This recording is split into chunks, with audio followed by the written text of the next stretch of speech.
Good morning and welcome to AIM Higher Washington's Financial Aid Navigation. My name's Christina Winstead. I use she, her pronouns, and I'm the Associate Director for College Access Initiatives.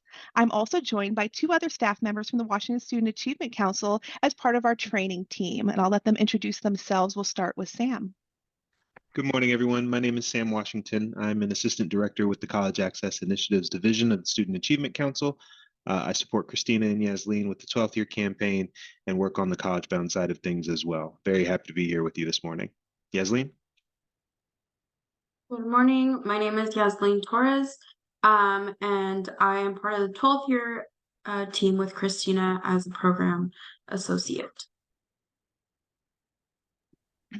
Thank you so much. We're really excited. Our 12th year team has grown a little bit, and so we're excited to be able to provide opportunities like this to be able to preview the new application for financial aid to help you as you support students through navigating financial aid. We just want to start with our training intention, and the intention of this training is to support educators like yourselves to help you familiarize yourselves with the financial aid process and the applications themselves, because it can be confusing unless we see it. Unless we can see it, it can be challenging. When we do this, we are drawing from our own personal experiences in financial aid and supporting students and their families. And sometimes the examples we use are our own examples of our own maybe potential missteps in pursuing financial aid. So we acknowledge that each student has their own unique lived experience, and that can change how they perceive and engage with financial aid. We're using experiences that we've had, but we just want to be mindful of the fact that everybody's coming from this from a different lens. This is brought to you through AIM Higher Washington, and AIM Higher Washington is really it's a central strategy to bring together the community and technical colleges, the Council of Presidents, the independent colleges of Washington, and Washington Student Achievement Council to develop training through our own DEI strategies. We're excited because this also helps with increasing financial aid completion rates by providing additional supports and resources, including OtterBot outreach, 12th year campaign. We're trying to find unique ways to engage with students and their families and with y'all in supporting students in the financial aid process. If you need financial aid basics, if you're like, oh, wait, we're just doing I'd like to know all the basics. We have training videos on basics, we have navigation, and we have simplification right on our AIM Higher Washington page. And if you're like, I would love to know everything about simplification, we have in-person trainings coming up. So on the 13th of November, 2023, we'll be at Lower Columbia College. We'll be there from 12 to 3. You can register. It's free, and there's clock hours. On the 14th, we'll be at the Highline School District from 9 to noon. And then at Columbia Basin College the next day on the 15th from 9 to noon, and then Gonzaga on the 16th from 9 to noon. So next week, we'll be doing a tour of Washington, providing information about the simplification process. We'll be doing case scenarios, as well as we will walk through the application again and answer in-depth questions supporting specific populations. And we'll also have time to talk about how this information can be used within institutions and within teams to ensure that we're getting this information out to families in an equitable way.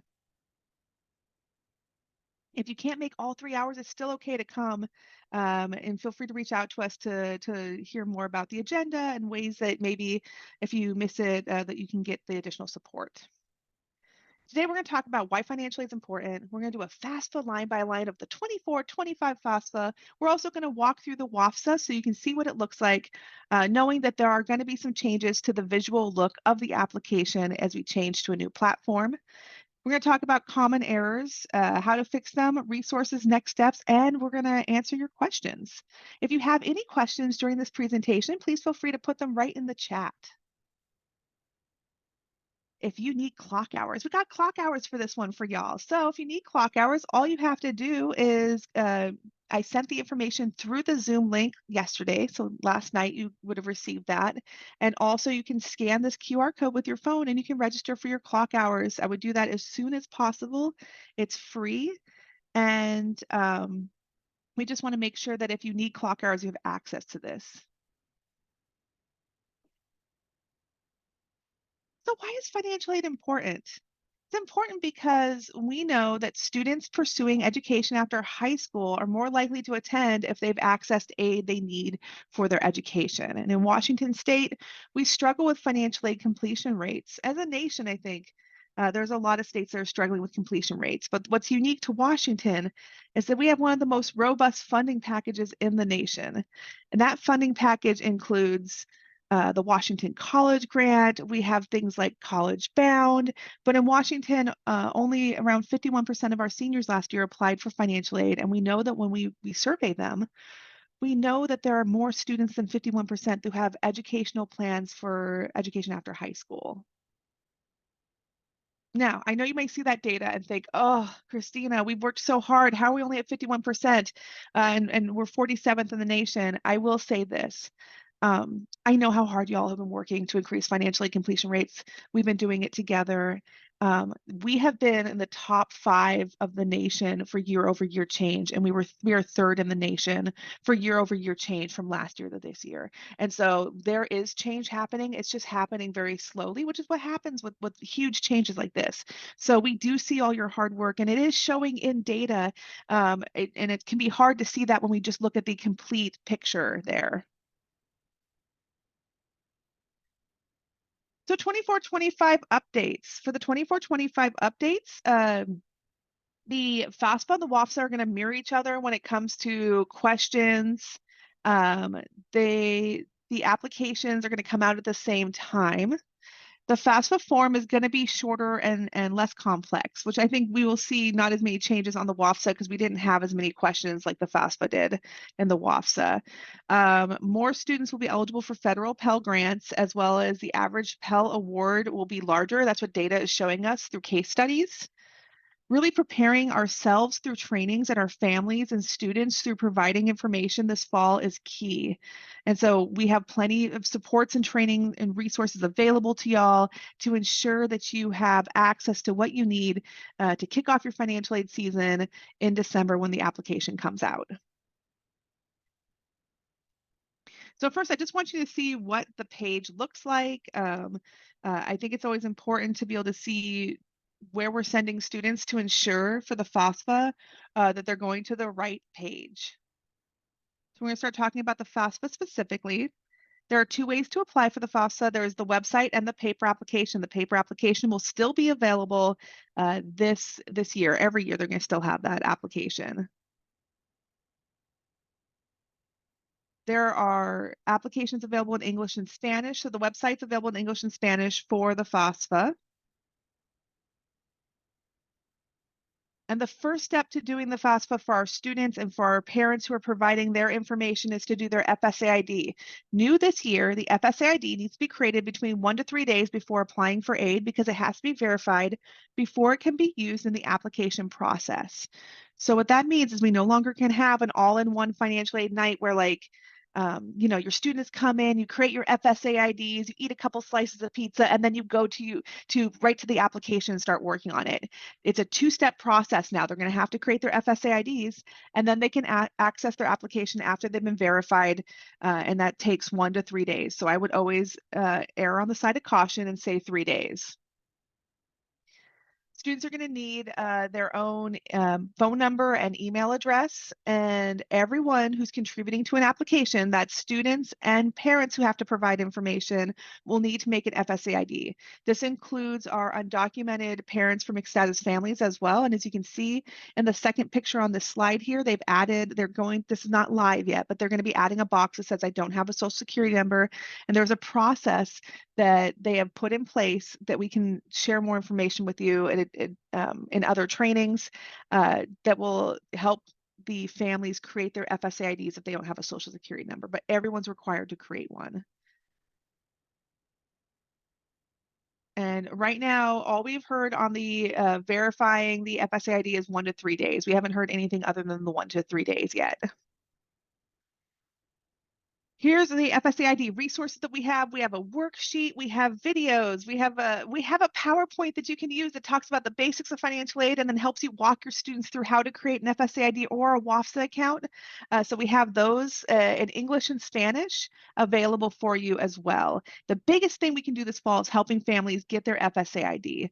Now the FSAID has a it has more restrictions when it comes to having to verify certain things that the WAFSA account doesn't. So it takes a little bit longer to create that FSAID.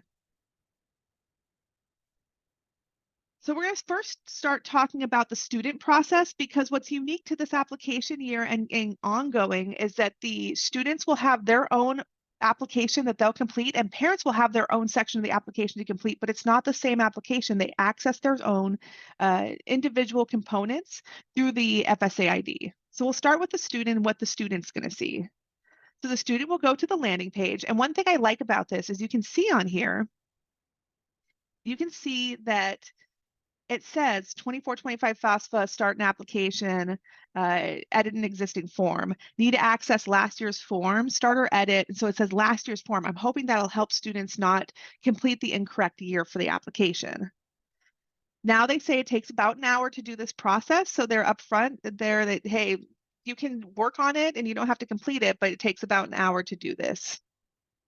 And it tells you what you need. You'll also notice that the graphics are a little different. They have definitely modified and have this new theme of like hot air balloons and bicycles. So they're going to start the application. They're going to say who they are. I'm the student or I'm the parent. They'll enter in their login information, their FSAID. So the FSAID only needs to be created once, and they'll use it to log into their application. Once they log in, they're going to be taken to an onboarding page that walks them through what they're going to expect for completing the application, what their next steps are, and how long it's going to take to do this. So this onboarding video is shown every time a student starts the application brand new. So every year they're going to see this onboarding video.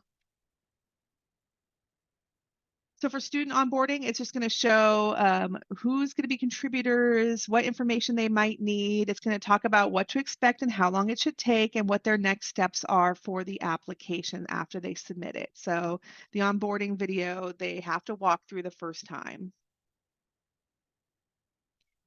There still is the 45-day rule. The 45-day rule is where if you do not access, so the student, let's say they start their application and they get halfway through and they don't touch their application for 45 days, if they make no progress on their application for 45 days, they will delete the information in the application and the student has to start over. If the student has to start over, it still will import the information from their FSAID, but they will not be able to have all the data they've already inputted. One way to prevent this is to think about how you're going to message students who maybe, let's say you have a financial aid night on January 15th.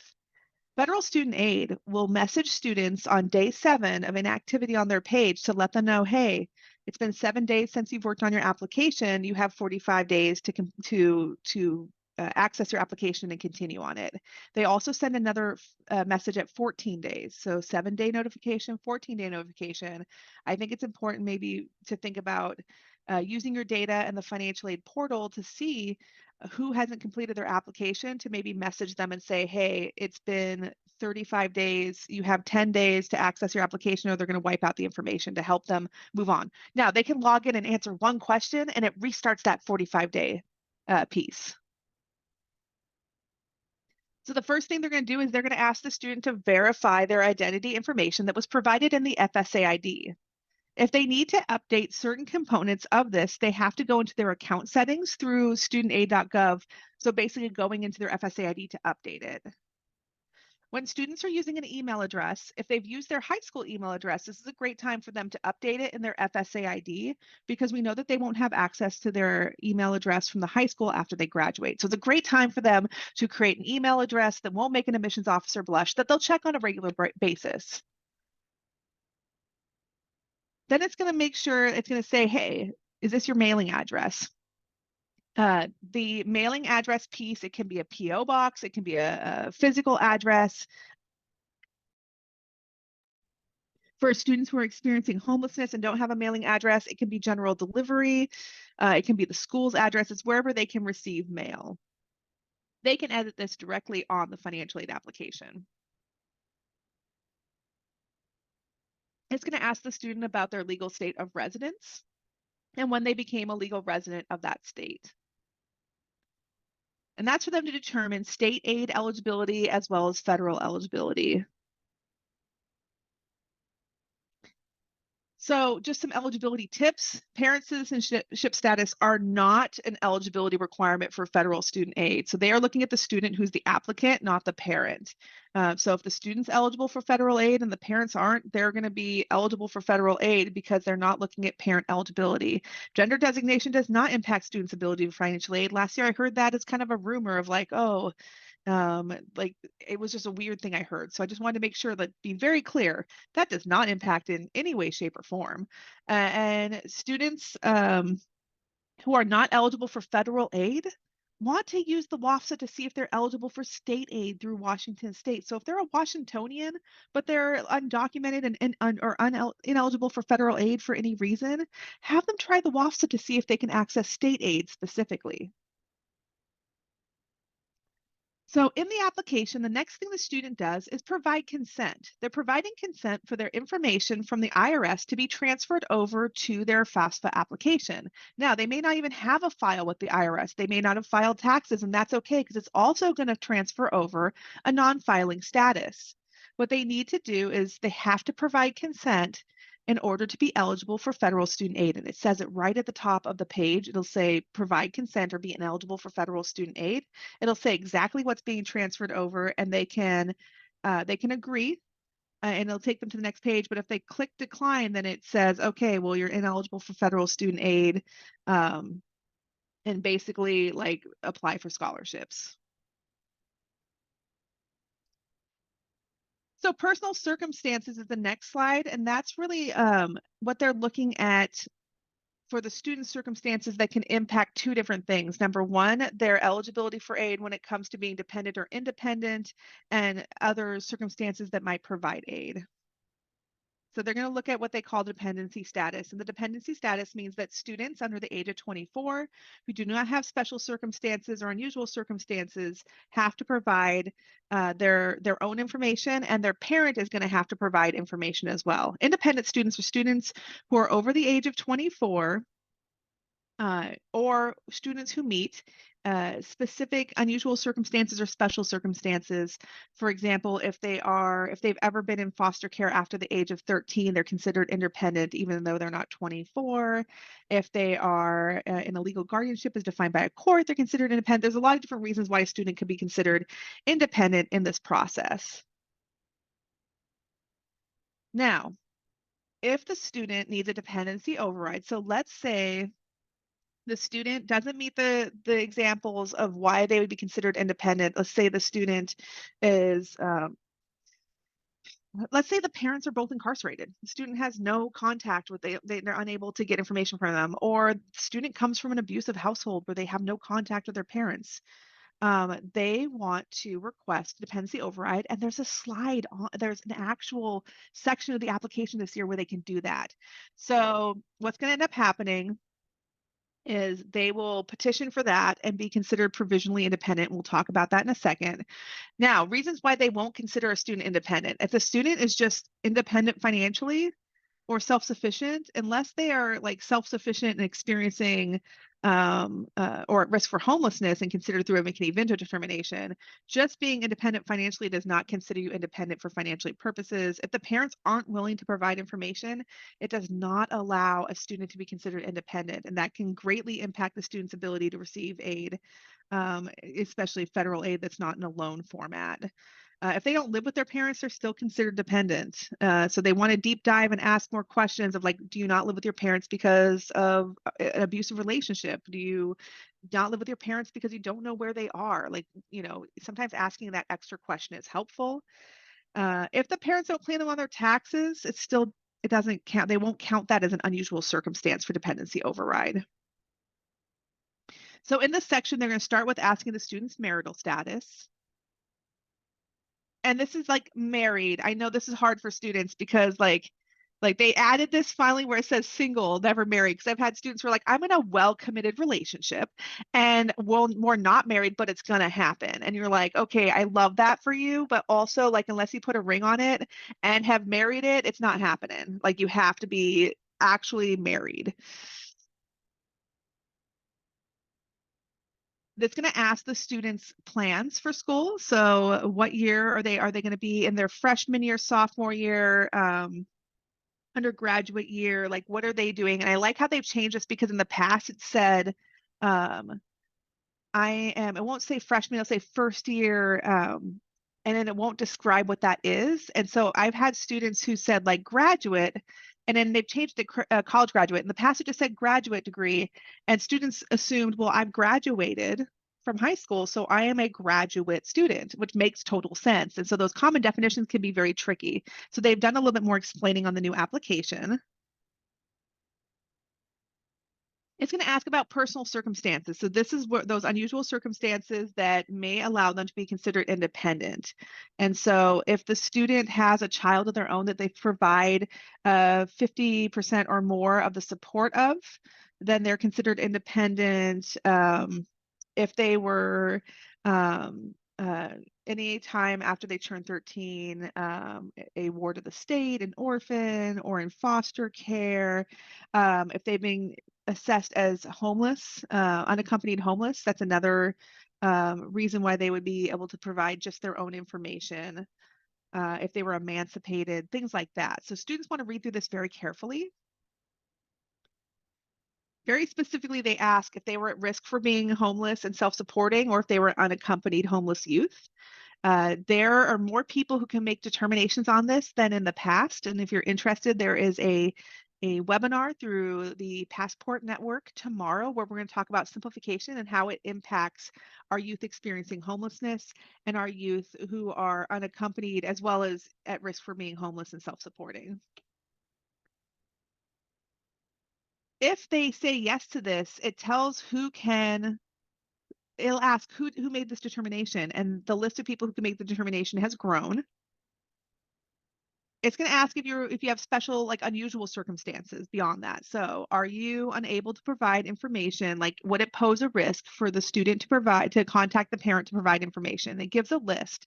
If the student lists yes here, then it's going to give a provisional independent status and say, hey, we're considering you provisionally independent. You're going to finish this application, and then you're going to reach out to your financial aid office to talk about your unusual circumstances. It's a confidential conversation that you're going to talk about what you're experiencing and why, how that's impacting your access to aid.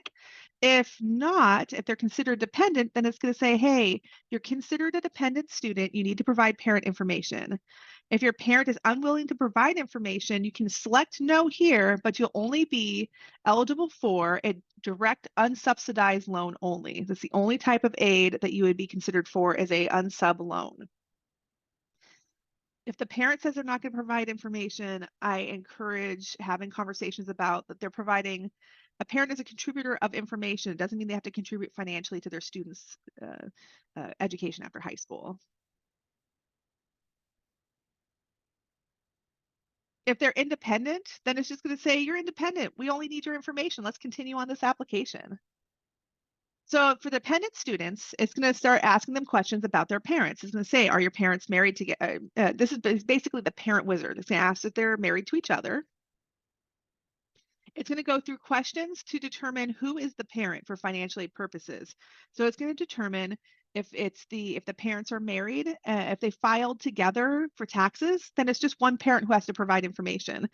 If the parents are divorced, it's the parent who provides the greater financial support. They'll be providing the information for the application. And if that parent is remarried, also the student's step parent will also provide information. In this section, the student will want to provide the information about the parent that's designated by providing with their first name, last name, their date of birth, and their social security number if applicable. They'll also enter in an email address that the parent will be notified at. This does not have to be the email address on the FSA-ID. It's just an email address that they can reach the parent at. That means for our students, they're going to have to know their parents' name, like not mom and dad, but like their names, birthdays, and their social security number and an email address. The next section the student's going to be asked about. So like once that happens, the parent's going to be notified saying, hey, your student's working on a financial aid application and they need your help. And we'll talk more about the parent section in a second here.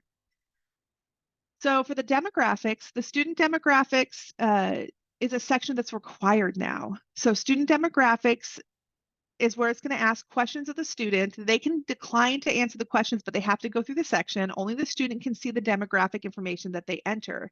It is going to ask questions about student's gender and if the student is transgender. Again, only the student will see this. When we first saw this in the application, my first worry is that we were going to accidentally have students outed to their parents. And I've been reassured that it's not going to be the case, that only the student can see this. It's going to ask about race and ethnicity. And students can prefer not to answer if they don't want to answer a question. Then it's going to ask about the student's citizenship status. So it's going to ask if they're a U.S. citizen or a national. It's going to ask if they're an eligible non-citizen or if they're neither. It's going to also ask about parents' education status. This question is there so that it can support students with TRIO support services if they're eligible. It's going to ask questions about if the parent was killed in the line of duty. This is because there's additional funding for these students. And it's going to ask the student completion status when they graduate. So it'll say like at the beginning of 24-25 school year, what is your status? So will you have graduated high school? And I do want to say and acknowledge that the questions that we're asking can be really triggering. This can be challenging for our students because we're asking about, are your parents deceased? We're asking about legal names instead of like, we're potentially asking for dead names, which I think is it can be very scary and hard for students. So I think acknowledging that like we have some very private questions in this application. And when you're doing financial aid events, to have space for students that they can go to with one of the counselors so that if the questions are triggering, they have a place to process that away from their peers. I have students in this process who have found out they're undocumented. I had a student that found out, like they just found out like the week before their parents were getting a divorce. And this was the first time that they had to list like that on an application. It was the first time they had to use the word divorce out of their mouth and they started crying. I think it's just important when we're talking about things that could be triggering and traumatic for students that we have that space for them. It is going to ask the student's high school information and ask to verify it. So this is how it connects to the high school. It's going to have them verify their high school. And then it's going to start asking the student about their finances. It's going to ask if they filed this is for next year. It's going to ask if they filed a 2022 tax return. And then they're going to answer questions beyond that are information that could be included in the student aid index. So it's going to ask about the amount of college grants or scholarships reported as income to the IRS. That means that is the amount of funds they receive beyond the cost of attendance. That's not just getting like if you got a college grant and it paid for your tuition, if you got like Washington College grant, this is not that. This is where if you get scholarships or school funding beyond the amount of cost of attendance, they can report that as income and they report it to the IRS. And so they're asking for that there specifically. It's going to ask about student assets. Now, if the family has a AGI of less than 60,000, it will wipe these questions, like it'll wipe this question out of the calculation of the student aid index. It's going to ask if they have what's in their cash checking and savings. That's the student's cash checking and savings. So the student does not need to be utilizing the parents' information at that point. This is just their own money, how much they have in businesses and investment farms. And this is new. The investment farms and businesses no longer has the 100 employee waiver. So this is any business or investment farm. And then the current net worth of the student's real estate. So if the student owns a home beyond the home that they're living in, then it wants those as well. Then it's going to ask them the fun stuff, the colleges. They can put 20 colleges on here now. So they're going to go ahead and start adding their schools. If they have more than 20 schools, it's time to start narrowing it down a little bit. And so if they have more than 20 schools on there, they're going to want to narrow it down to 20 schools. Once they pick the 20 schools or up to 20 schools, they can review information on them and then they'll click continue. In Washington State, so it's going to ask to rank schools. In Washington, you don't have to rank schools because our funding is not, it's not given out in that way. Then the student's going to review the information that they've added to the application. So they're going to review the page, all their responses. It's just the answers in a different format. So it's a very easy way for them to go through and just kind of see what those answers are to ensure that they've done them accurately. They can always go back and edit and update anything. It's so much easier to fix something right now in the application than after the student submits it. So I'd really have the student go through the fine-tooth comb and make sure everything looks good. And then it's going to show them, hey, these are your 2 contributors or your whatever contributor they have, and that the invite has been sent. And contributors means anyone contributing to a financial aid application. A contributor can be a student, a parent, and a spouse. And then they're going to have the student complete the application for their portion by signing the application. So the student signs it. And then it says, hey, you're almost there. You got your part in, but now it's time for your parents to get their part in. And it'll say once the parent contributor information is completed, then your application will be submitted. And then once that's done, if you're an independent student, it's just you're completed. You completed your application because you don't need contributor information from your parents. They'll have the FAFSA submission summary, which is new. It's the student aid report, but way better because it will not just tell them what their SAI is, it's also going to tell them what they're receiving for Pell, like potentially for Pell, direct loans, and work study, like what they're eligible for. It's also going to tell them their answers and where they can fix errors. Like it'll say, oh, you have errors here, here, and here. And then finally, it's going to tell them if they're picked for verification. So instead of us having to find that magical asterisk at the top of the page to see that they're picked for verification, it tells students, you've been selected for a process called verification. And then it explains what the process is, which is amazing because they don't have to guess what does verification mean, because students will say, hey, I am verified. I have a verified FSA ID. It's all about those common definitions. So it helps them understand what verification is and how to support them through it. What I like about this too is it's just very easy for them to go in. It'll tell them if they're eligible potentially for work study. If they're eligible for work study, because there's not a work study question on the application this year, they're going to have to reach out to their school and say, hey, I'm eligible. I would love to be considered for this. So that's the student process. Next, we'll have Yasleen talk about the parent process. All right. Okay. All right. So if a student is dependent, then the parent will need to contribute to their FAFSA, and it will be the same thing. They'll log in, and at the top it should say parent of whatever the student's name. And you just want to make sure that that's correct. They will also be shown the onboarding videos, all 4 of them. And like Christina said, it will be shown the first time they log in and then longer after that. Right. They will also, so since the student invited the parent and they enter their information, they'll want to verify that it's correct before moving forward or edit it if it's not.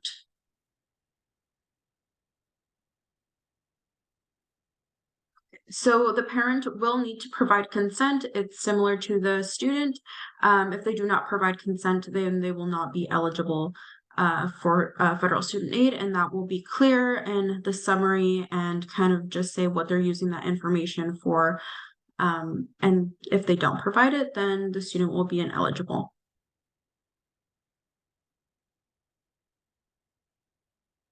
Right, the parents will also be asked demographics, their current marital status, and the state of their legal residence. This is where they'll enter their finances and that their information will be pulled from the IRS. So they will be asked if they are receiving any benefits, and this is just so that they can flag it if that student can receive extra additional support from either their institution or from a program. If none of that applies, then they put none of it applies. They will be asked their filing status in the 2022 filing year, or when they filed their 2022 taxes. All right, then they will be asked the number in college between July 1st of 2024 and June 30th of 2025. All of this information is not used to calculate the SAI, but it's still valuable information.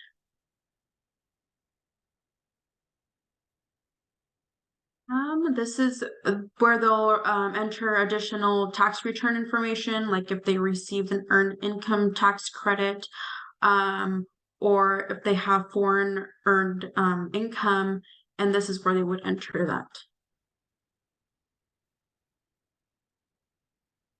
They can also enter if they're receiving child support or they have additional assets, such as their current savings, checking accounts, again, the net worth of their businesses or investment farms, and then net worth of real estate.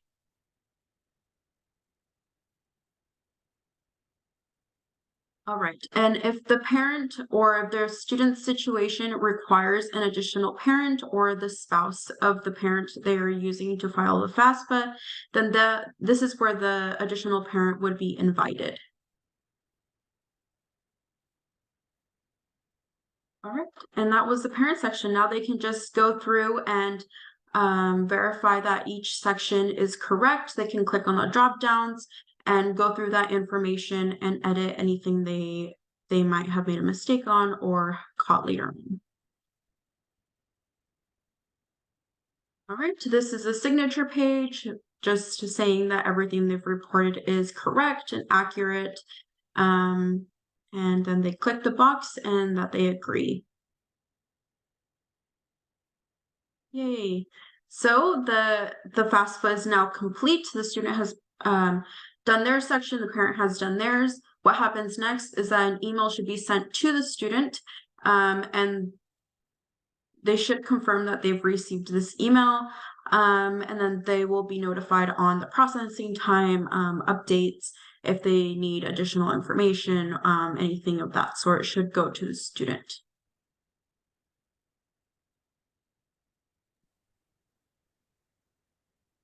Perfect. Thank you so much. And one important piece to talk about here is that if they have other students, that information they put in can be applied to the other applications, which is really exciting because with students, with parents who have more than one kid in college, having to do the form back in the day, you used to have to fill out the form multiple times. And so it's been really helpful. Thank you, Yasleen. Now we're going to talk about the WAFSA. So the WAFSA is the Washington State application for financial aid. Both applications are free to apply. So if someone's charging the student to apply for financial aid, no, especially if the website's like, oh, it's $80, they're probably on the wrong webpage. There is no charge for these applications. Just some general tips about the WAFSA. So the WAFSA is to access state aid for somebody who's ineligible for federal aid.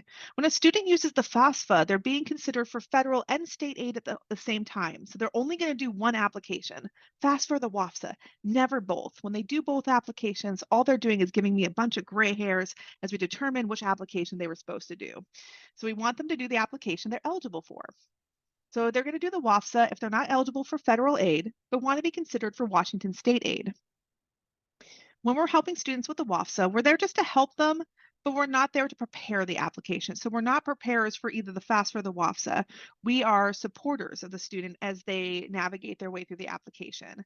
We want to be mindful that there's a lot of sensitive information, especially in the WAFSA application, especially when it comes to different documentation statuses. This is not our time to ask questions about status. They have a questionnaire that they go through to determine if they're eligible for Washington state aid and if they should do the WAFSA. This is just to assess Washington state financial aid eligibility for funds that can be used within Washington state.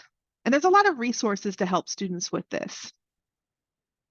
Washington State residency has changed over the years, and I love it. I love that Washington residency is 1 year, so you have to maintain a domicile for 1 year before entering college for purposes other than college. So for a lot of our students, it used to be 3 years, and I know how hard it was when y'all would email me and be like, my student's been here for two years and 8 months, and they're not going to be eligible for aid through citizenship, like through eligibility status through tuition equity. The way that we've aligned this is that Washington residency status is now aligning with the residency status needed to receive in-state tuition and Washington state aid. So one rainy, maybe snowy, probably smoky season, like 1 year of that, and you're one of us, you're a Washingtonian. You can get rid of your umbrella, get a jacket with a hood, and become a Washingtonian and receive Washington state aid. Now, certain visas do not allow a student to maintain a domicile. So for some visas, like for our international students and for some specific types of visas, part of the visa requirement is that they are unable to maintain a domicile within the United States. And so for one, even if they stay here for 1 calendar year, they're not eligible because they're not, even though they're living here, they're not maintaining a domicile. So it's 1 calendar year they need to be here. That's the residency requirement for Washington State.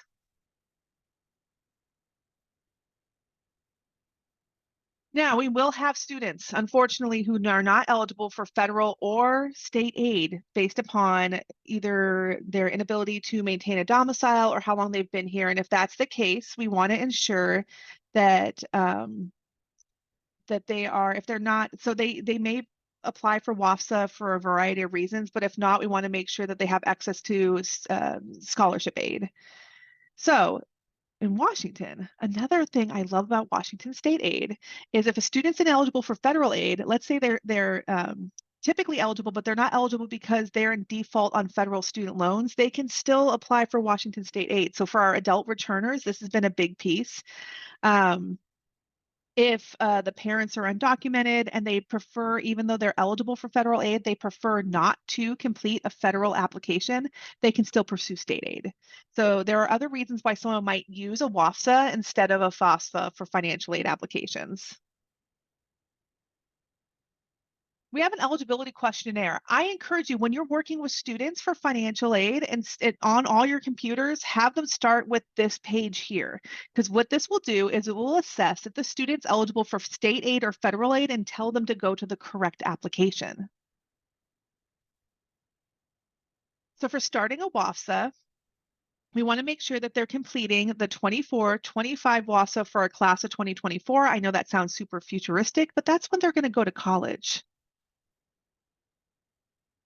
The eligibility questionnaire is going to ask them some questions to assess their eligibility for state aid and if they're on the correct application. So it's going to ask them about their status. It's going to ask them what applies to them.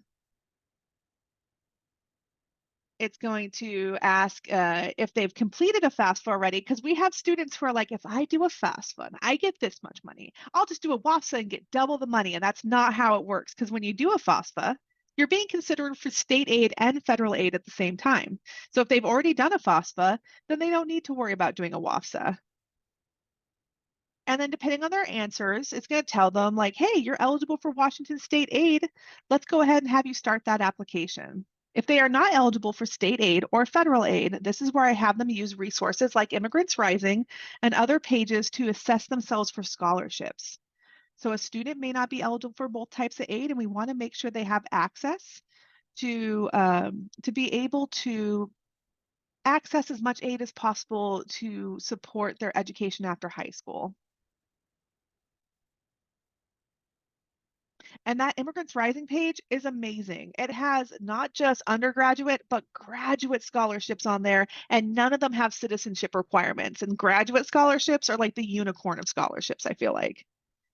So it's going to talk about the privacy notice and the checklist, and then the student's going to create their account. This process is much shorter than the FSA-ID because we are not directly connecting to tax information from the federal government. We are not, that data restriction is why the FSA-ID is so complex, like it's verifying everything and making sure that there is multi-factor authentication. In this process, since we are not connecting through a data sharing agreement, we have an easier process. The student's going to need to enter their email address. The email address, again, it needs to be an email address not provided by the high school because they lose access to those. So an email address that they're going to check on a regular basis that won't make an admissions officer blush. They're also going to create their own password. They have a secret question that they are going to be able to use to access their account if they can't remember their information. They will enter in their first name and their last name, and then they'll enter their date of birth. If they have a social security number or a DACA or an ITIN, they'll enter those here, and then they'll confirm it. And then a WAFSA ID, which they will create. If they won't create, they'll be able to, the WAFSA ID, they'll be assigned, sorry. And that way with the WAFSA ID, if they've already had one, so let's say they're applying, they've applied before, but are reaccessing their account, then they can enter it in there. And then they get their security code, which is just the image below. It's not where they have to have anything texted to them. So it's a really simple process to create your WAFSA account. Once their account's created, it's going to open up the application for them, and they'll say, hey, which year would you like to apply? So we'll have 23-24 right now. And then in December, when the application opens, they'll be able to start the 24-25 application. It tells them their process of starting their application, selecting their schools, and then completing the application with a signature. In the bottom corner here under actions, you can see the graphic that designates where they are in the process of the application. So the little application with a checkbox means they've started, edited, or completed an application. It'll also tell them if they need to sign an application, invite a parent, they can view their application, or download their application. The first section they're going to see is their student demographics, which is just their name, their first, last name, middle initial, if it's applicable, their birthday, and then it'll ask for gender designation, and non-binary is listed on there. It'll ask if the student has a driver's license, and it'll ask for that information if they do have one. If not, they just select the one that says, I do not have a license. They can also re-enter their social security, DACA, or ITIN number in this section as well. Then they're going to put their permanent mailing address on here. So this is the address for which they can receive mail. If the student is, let's say they're experiencing homelessness, they can also use, sometimes the schools have them send it to the school, sometimes use general delivery, sometimes drop-in centers have addresses they can use. Wherever they're going to be able to receive mail is where they want to put on here. They're going to put their phone number and their email address. And then it's going to ask about the student's marital status, the number of people in the student's household, and so that's the student themselves. And if the student is married, the student's spouse, and if the student has children, the number of children they have. It will also ask the number of people going to college in the student's household. Even though it's not calculated in the SEI, they're still going to ask this information. It's going to walk them through the residency questions, and this is also going to add the certification piece for their application. So it's, instead of them having to print a separate page, it's automatically the residency affidavits built into the application now. It's going to ask if there is work authorization that the student has through either DACA or a temporary protected status or a U visa.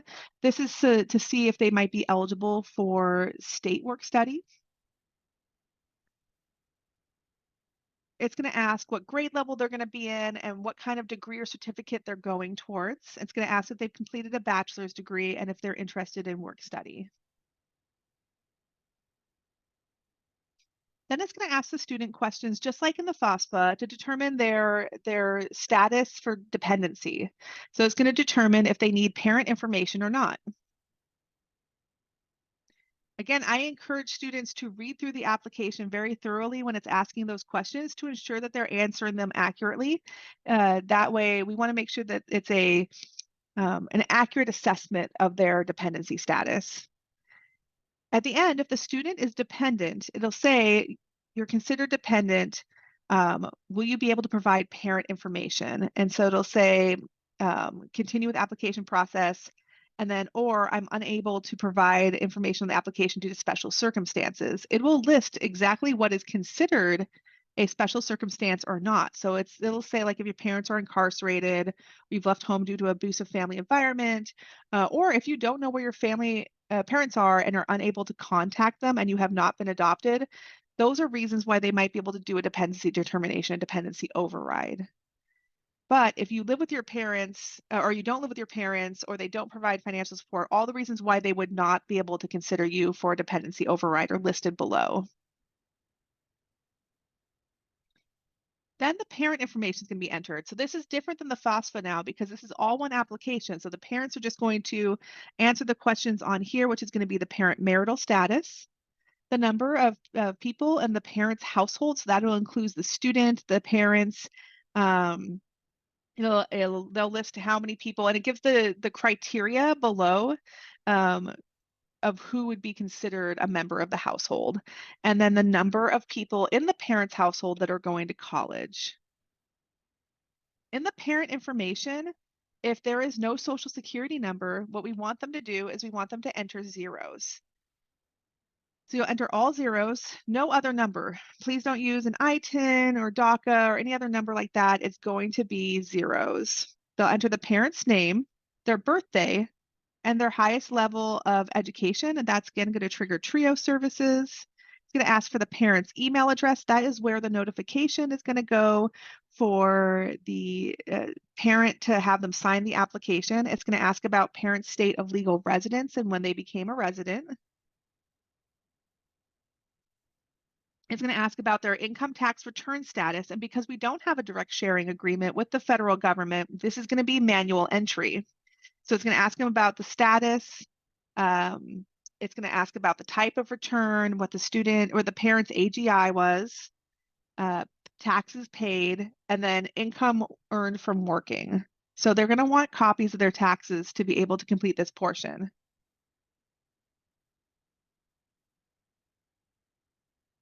So on here, what I love is this is the section where it's going to talk about, and we're waiting for the update on this, but this is also the same as the FAFSA when it comes to how much is in checking, savings, and cash checking and savings.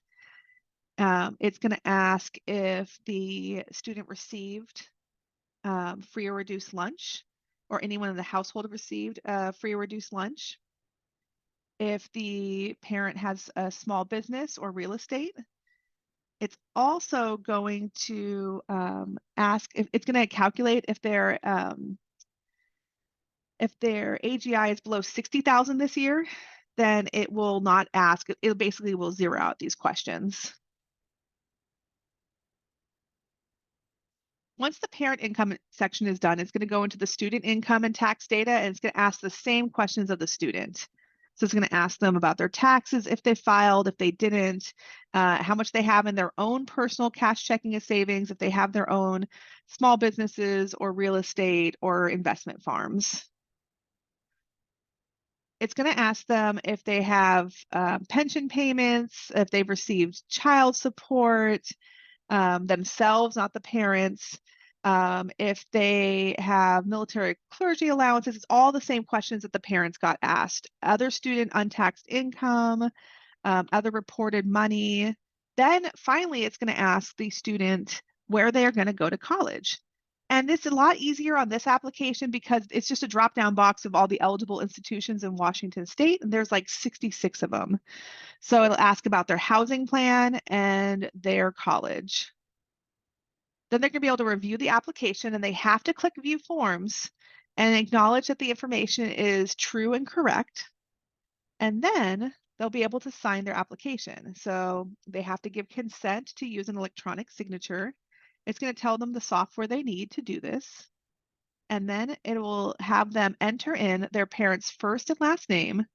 They'll have them enter their first and last name to sign it, the password, the current city they're in, and the state they're in. And that's the electronic signature. They will invite their parents to sign the application in the next part by clicking on the blue box with the person in a a plus mark next to it, and that is where they will invite the parent to sign their application. Once the parent signs, it's a complete application and it's ready to be processed. There are a couple tools we're waiting to update right now, but right now we have a 23-24 application guide, as well as a paper application that's not for submitting, but just for you to see what the questions are.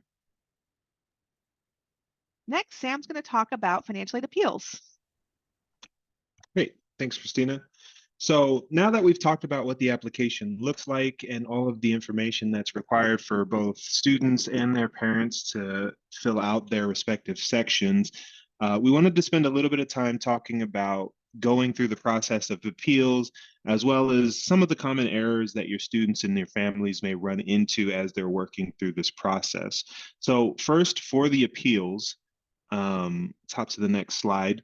Many applicants have experienced recent financial changes still as ripple effects from COVID, as well as changes in economy or for a variety of other reasons outside of those two things.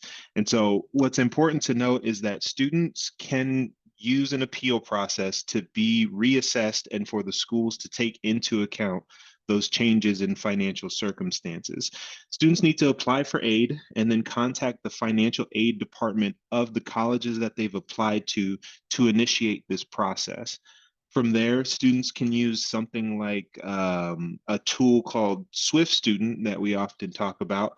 It's a free tool that helps students kind of thoroughly understand the appeals process, and it'll actually go through and help them write that appeal in the language that the financial aid office needs in order to initiate that review process. Important to note, this tool does not share user information and data with third parties. It's a pretty useful kind of plug and play sort of tool that students can illustrate their circumstance, and then the website itself will help with the formatting section. Now, like I said, there are a variety of reasons why students and families can find themselves in circumstances that could be eligible for kind of reconsideration with regards to financial aid. So it can be helpful to talk with your students through what their circumstances are. You may even notice as you're supporting students and families at your events or through the financial aid process, whether in person or remote, that there may be some hesitance to provide information, or there may be some uncertainty around what information to provide. So this can be a good opportunity to draw from this list, as well as some of the information on a website like Swift Student, to see if they would qualify for reconsideration for their financial aid. Here's a quick look at what the Swift Student website looks like. As I mentioned, there's a cool little checklist that it runs through with them on the left side of the website, and then it's as easy as text boxes that they will fill in, and then by the end of that process, it'll generate them a letter that they can then send to the financial aid offices directly.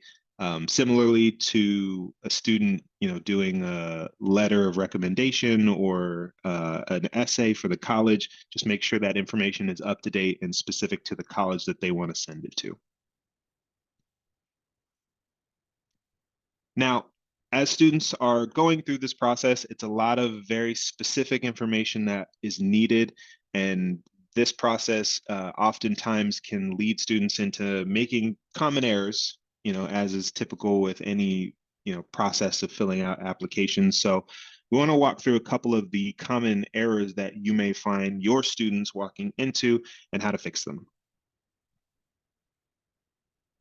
So some big ones that we see with our students mostly are inaccurate legal information, incorrect financial aid application year, using the incorrect parent information, or filing as a dependent when they are an independent student, and then not submitting the application in full. The first one, not using the correct legal information. The name matching process will use the name that the student is registered under for their Social Security card. Students will need their Social Security card to make sure they have the correct name entered. And for those who are going through a name change process, that student may have to contact Federal Student Aid for further assistance to make sure that that name is matching what the updated name is. If that process is still in the works, it can be sort of traumatizing and hard for students to use a dead name, but for this purpose, they may have to use the name that was on the previous card until they've confirmed that that name has been updated. And then it's really important that if students does not have an SSN, they will go through that WASFA application instead of the FAFSA app. Incorrect financial aid year. This is one that is a tale as old as time. There are 2 applications that will be listed up for students to apply for the current financial aid year and then the coming financial aid year. So students going to college next year will complete the 2024-2025 application. If they've done the wrong application, well, that's a great opportunity for them to learn how to reapply for the application. They'll just want to make sure that they're verifying that they're applying for the year that they're going into and will be using financial aid to support their college process. Incorrect parents listed for financial aid. So this year, student financial aid is going through that whole redesign process of the application, and they've actually built in some resources to the application to help students figure out which parent should be providing information.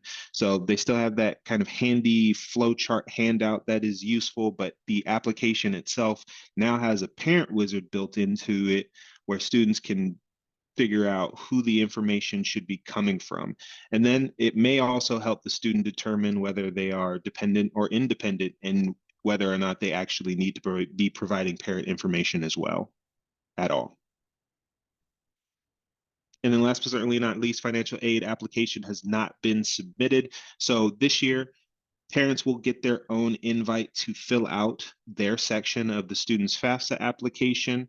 Once the student has completed their section and submitted that, the parents will then get their opportunity to contribute. As Christina mentioned, there are some reminders that will continuously go out, encouraging folks to fill out the application in full. The student should receive an email confirming the submission of the FAFSA. If they do not receive one, have them log back into their account to see if their parent has completed their section as well. And then one of the other things that we commonly see is they will get all the way through the process and miss that final submit button. So it's important to encourage them to try to get all the way through the process till they receive that summary that they've completed the application.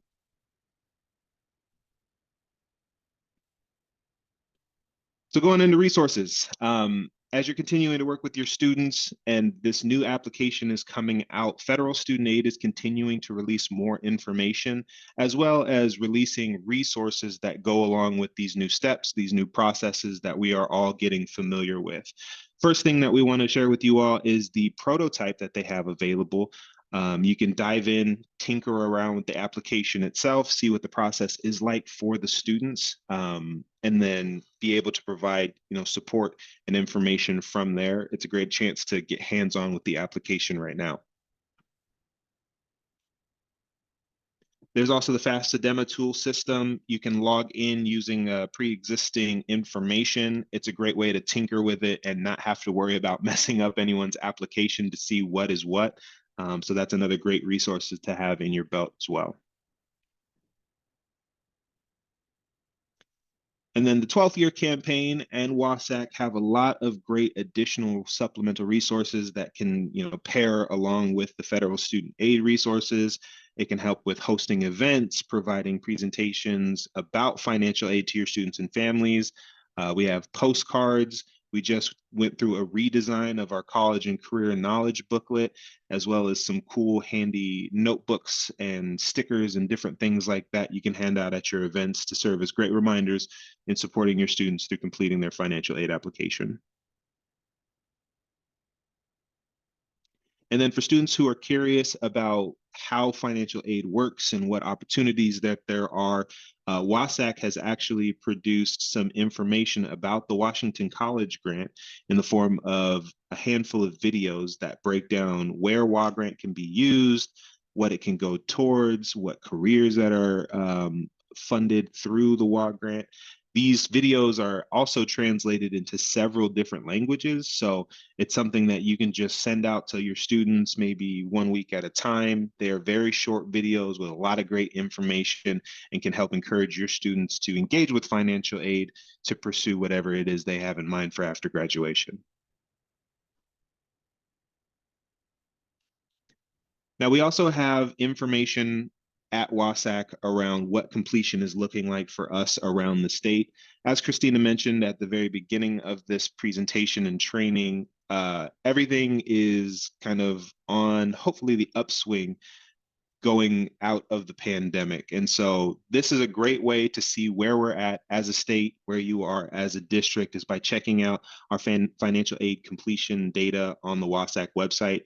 If you need access to this information and you need to know where it is, there's the QR code as well as the link, but feel free to reach out to us for more information and how to track completion rates for you and your area. And then for portal access, there is a need for data sharing agreements. Districts must have a signed data sharing agreement. So check in with your school district if there's any issues with that. Anyone can access aggregate data though. So if you just want to generally see how completion is going, that's something that you will have access to.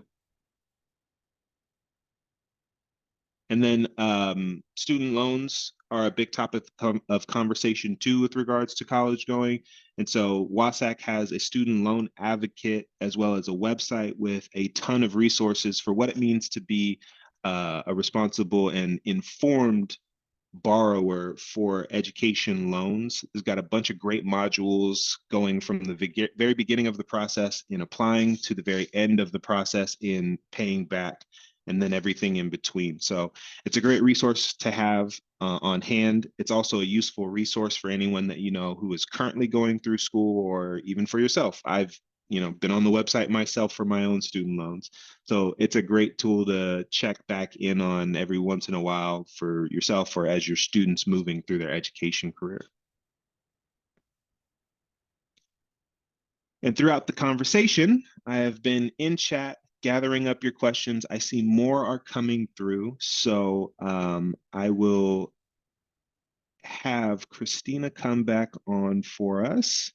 I have a list of questions ready to go too.